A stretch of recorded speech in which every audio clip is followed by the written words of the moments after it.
Assalamualaikum, halo semuanya, apa kabar? Semoga selalu dalam lindungan Allah Subhanahu wa Ta'ala ya. Amin ya Allah. Sebelum masuk ke inti videonya, aku lap-lap dulu ya untuk meja makan kami. Ngomongin lapnya ini beneran enak ya teman-teman. Lap dari microfiber gitu, rasanya aku kurang gitu, aku pengen beli lagi. Cobain ya teman-teman. Oke, seperti biasa di tiap awal bulan selain grocery shopping, aku juga selalu menyempatkan diri untuk budgeting ya. Ada teman Instagram aku yang bilang ke aku bahwasanya budgeting itu ribet. Jujur aja, aku sebelum mencoba sendiri tuh juga pernah terfikirkan loh teman-teman bahwasanya budgeting itu ribet banget, harus dicatat, harus ini dan harus itu. Bahkan beberapa orang mungkin terkesan terlihat pelit gitu ya teman-teman. Padahal enggak sama sekali, bahkan ini bisa membantu kita untuk mengatur keuangan rumah tangga ya. Apalagi aku tuh termasuk orang yang ingatannya pendek gitu loh teman-teman, kurang bisa mengingat sesuatu tanpa harus dicatat, jadi apa-apa itu pengen aku catat gitu. Sebenarnya kalau ada yang berkomentar kenapa sih harus budgeting, bahkan tanpa budgeting pun aku tuh bisa bla bla seperti ini gitu ya.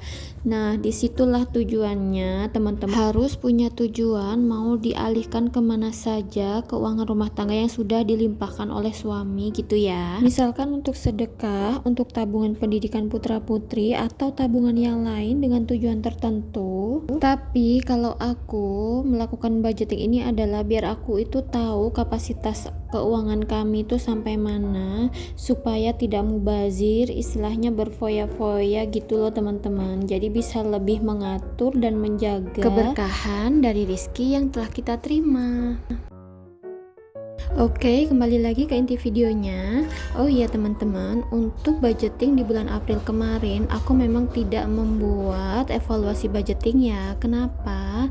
Karena untuk sisa budgeting bulan April itu bener-bener habis ya teman-teman.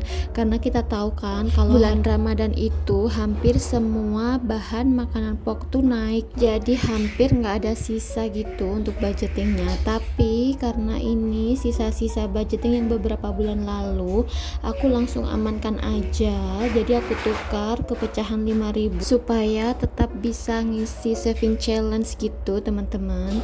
Oh ya, mohon maaf ya kalau aku ada suara berisik gitu, karena di sebelah aku juga anak-anak lagi main ya, dan lagi nggak bisa ditinggal, jadi mohon pengertiannya.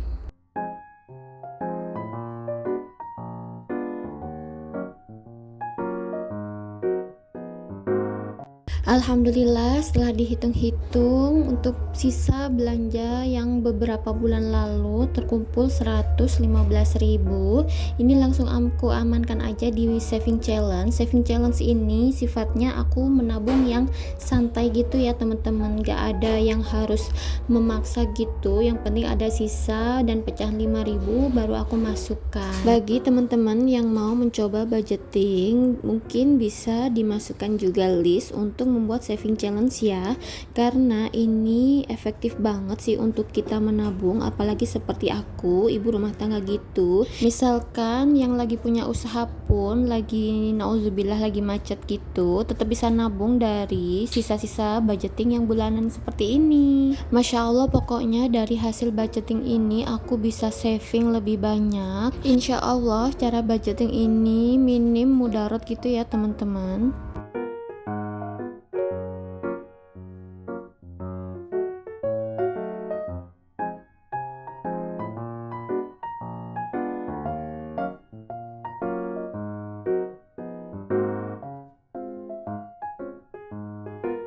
Seperti catatan di financial planner ini, budgeting itu seperti kita menyisihkan dana ya, bukan menyisakan. Teman-teman bisa baca sendiri untuk catatan di sini. Masya Allah mantap banget sih ini menurutku. Oke, aku lanjut lagi ke inti videonya. Sekarang aku mulai untuk membuat budgeting bulan Mei ya. Di sini kita catat dulu income-nya. Insya Allah hampir semuanya sama ya teman-teman. Kalau untuk income itu selalu ada tunjangan, salari, uang makan dan uang lembur. Tinggal kita atur-atur aja. Sekali lagi aku mohon maaf tidak bisa menyebutkan untuk nominalnya karena mungkin ini bersifat privasi gitu ya teman-teman. Jadi mohon pengertiannya. Dari beberapa sumber income yang telah kami terima, aku hanya mengelola satu pos aja. Dari pos yang telah aku kelola ini, aku membagi menjadi 3 kategori seperti biasa, living, playing, dan saving. Dan pos yang lain tetap dikelola oleh suami. Biasanya untuk pos lain ini untuk pengeluaran yang bersifat besar gitu ya teman-teman, seperti maintenance kendaraan, kemudian listrik dan wifi, biasanya beliau yang kelola gitu. Oke, bahas tentang token listrik. Sebenarnya token listrik itu masuk dalam kategori living ya teman-teman, tapi karena aku nggak ikut mengelola dana tersebut, aku tidak akan mencatat di sebelah sini. Dan lagi sekedar informasi, untuk token listrik kami itu kurang lebih 1 bulan 350 sampai 400 ribu rupiah gitu kira-kira untuk pemakaian di kota Jakarta. Pengeluaran token listrik sebesar ini masih wajar nggak ya? Boleh dong teman-teman dibantu komen di kolom komentar. Oke, lanjut lagi ke kategori living ya teman-teman. Di sini untuk beberapa pengeluaran aku sengaja naikkan karena memang adik Dani sudah mulai makan ya. Jadi ada pengeluaran yang mungkin sebelumnya tidak ada dan sekarang menjadi ada, seperti buah, kemudian keju, kemudian cemilan yang khusus untuk baby gitu, dan beberapa pengeluaran lainnya. Untuk pengeluaran yang aku naikkan ini seperti beras, kemarin aku budgetkan 100.000, sekarang menjadi 150.000.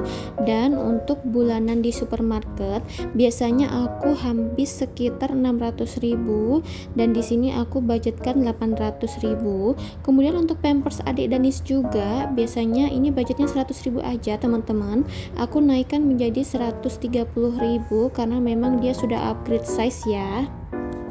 Oke, aku lanjut aja. Dan untuk bulanan dapur ini masih sama ya teman-teman, 100.000. Air minum isi ulangnya juga 100.000, ini nggak ada perubahan. LPG juga masih sama, ini 70.000 rupiah. Kemudian ada dana kebersihan 30.000 rupiah dan dana keamanan 25.000 rupiah.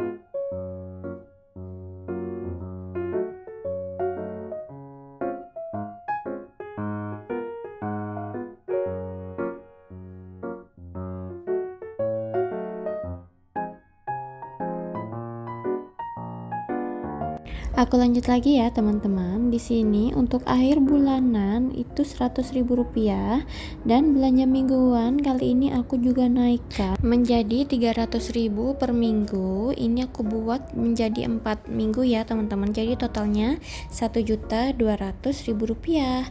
Karena memang itu tadi adik Dani sudah mulai MPASI juga. Jadi aku jaga-jaga gitu teman-teman. Kalau misalkan dia nggak cocok dengan satu protein misalkan, mungkin karena alergi atau apa, aku bisa ganti dengan protein yang lain. Kemudian lanjut lagi, ini ada SPP kakak Caca ya sebesar 500.000. Dan untuk pembayaran KPR, kami kan ada rumah sebenarnya di Malang ya teman-teman, ini masih nilainya sama 2.630.000 gitu untuk per bulannya. Masya Allah, semoga rezeki yang kita terima ini selalu diberikan keberkahan ya, dan kita juga diberikan kecukupan, amin. Alhamdulillah, kita lanjut lagi ke bagian playing. Istilahnya kalau bagian playing ini bagian hura-hura gitu loh teman-teman, kalau aku mengartikan. Jadi untuk bagian playing ini ada beberapa kategori aja, nggak banyak sebetulnya. Seperti kado, ini aku persiapkan per bulan gitu, biasanya untuk nikahan atau misalkan ada temen atau saudara yang lagi lahiran gitu. Ini per bulannya aku siapkan 50.000, insya Allah cukup ya teman-teman. Kemudian ada fun, biasanya fun ini aku persiapkan untuk jalan-jalan keluarga gitu tiap akhir pekan. Budgetnya cuma 150.000 aja sih. Kemudian ada lagi untuk snack di dalam rumah, aku juga budgetkan 330.000. Ini beda ya budgetnya dengan snack ketika beli belanja bulanan di supermarket, karena biasanya untuk snack di sini aku siapkan untuk yang frozen gitu sih teman-teman. Biasanya cemilan ini seperti yogurt, croffle atau donat frozen, dan mini pau gitu ya. Pokoknya cemilan atau snack yang bisa di frozen teman-teman. Alhamdulillah sudah masuk di kategori saving ya teman-teman. Dari dana tiap bulan yang dibelikan oleh suami, pengeluaran yang paling banyak ini memang dari kategori living dan saving ya teman-teman. Karena untuk di bagian living ini aku kan masih ada cicilan KPR. Kemudian untuk saving ini ada juga rumah gitu, sewa rumah teman-teman. Ini memang aku sengaja pulin gitu loh untuk nabungnya. Memang ini terkesan agak memaksa ya teman-teman, karena udah ada rumah tapi masih harus sewa rumah lagi.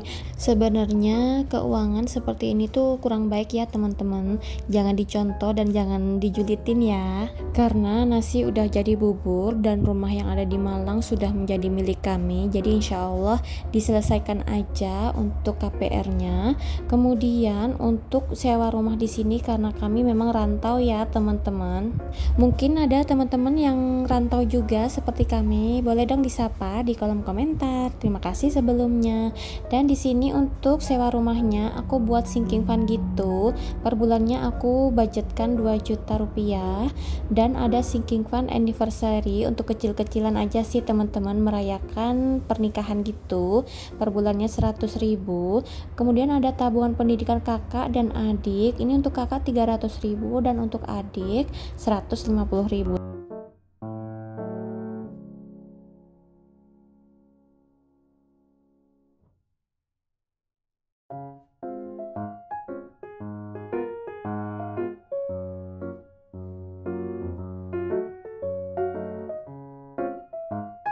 Oke teman-teman, aku lanjut lagi ya. Setelah mencatat semua alokasi dana sesuai dengan kategorinya, selanjutnya adalah menyiapkan dana-dana yang cash ke dalam dompet yang seperti ini. Untuk pembagian dananya teman-teman bisa fleksibel ya, bisa disesuaikan dengan kebiasaan masing-masing. Ini aku hanya contohkan saja. Kalau aku buat untuk dana cashnya hanya beberapa, nggak semuanya ya teman-teman. Biasanya dana cash ini aku simpan seperti belanja mingguan gitu, dan beberapa pengeluaran rutin. Tapi ada juga kok untuk pengeluaran yang sifatnya by rekening, aku tetap masukkan dan simpan di dalam rekening ya. Jadi ini disesuaikan dengan kebiasaan teman-teman semua.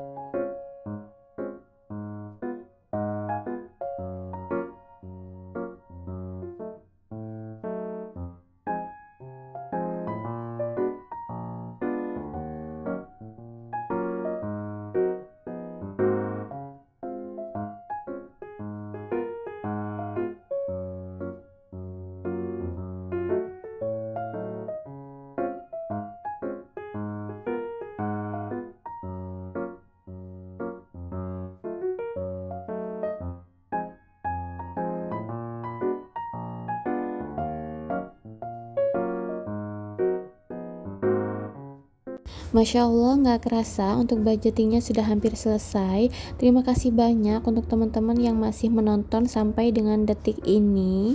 Insya Allah kalau ada waktu aku sempatkan untuk mampir ke channel teman-teman juga ya.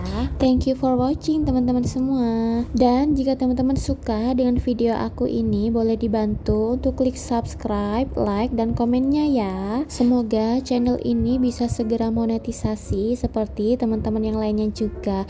Amin. Terima kasih banyak. Sampai jumpa di video berikutnya. Wassalamualaikum warahmatullahi wabarakatuh.